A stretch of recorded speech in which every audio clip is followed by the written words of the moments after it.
You know, we're at a critical stage in our history. You know, tomorrow, I mean, watch the news. You know, it's not by choice. Something's going to happen tomorrow, and we need all the help we can get. We're not afraid. What's going to happen? Where? Where's this happening? Look, tomorrow is the school board is going to attempt to eliminate, you know, Mexican American studies. Now, this is coming from the very top, from the state, from the governor, from the attorney general, from the state superintendent, and it is filtered down into the local, the school board. And I want to say this about not being afraid.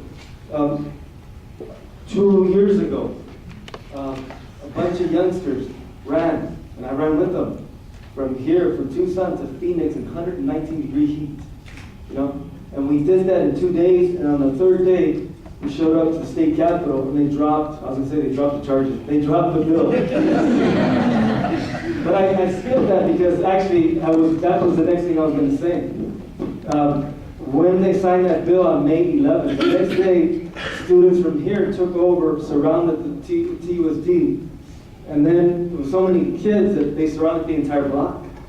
And then when we found out that the Attorney General, now he was superintendent of schools, that he had instead gone to the state building, we went over there and took it over.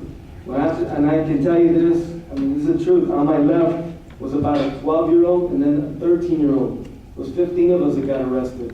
And it was going to be about 50 that were going to get arrested, but all the lawyers chased away the little kids. It was actually little kids that were at the forefront of all of this. They were middle school students and high school students. So our community is not afraid.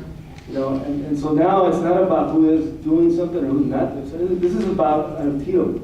You know, we spoke earlier with Dr. Lafayette, and it's an incredible honor. So this is really an invite for the rest of our community. It doesn't matter anybody's race or color.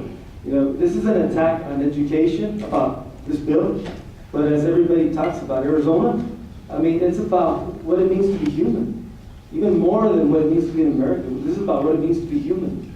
And the other people are trying to define it for us. We're trying to say we're all human. You know, we teach our students to look at each other as that we're all part of each other, and they call that hate. You know, and that's why when Luca right now, when he says we're going to win, absolutely we're going to win. You know, even for a little while, if we have to teach our history in front of the state capitol, in front of the state building, we will do that. You know, and even the youngsters said they'll do it because they've been schooled already, and 12 years old, 13, they already can teach themselves. Anyway, so again, this is an open invite. So please, all of our communities should be together. We all have to contact each other because somebody says this isn't over tomorrow. It's going to keep going. And again, Dr. Lafayette suggested possibly May 17th that we do a National Day of Action because that is the anniversary of Topeka versus Brown. Anyway, so again, thank everybody for being here.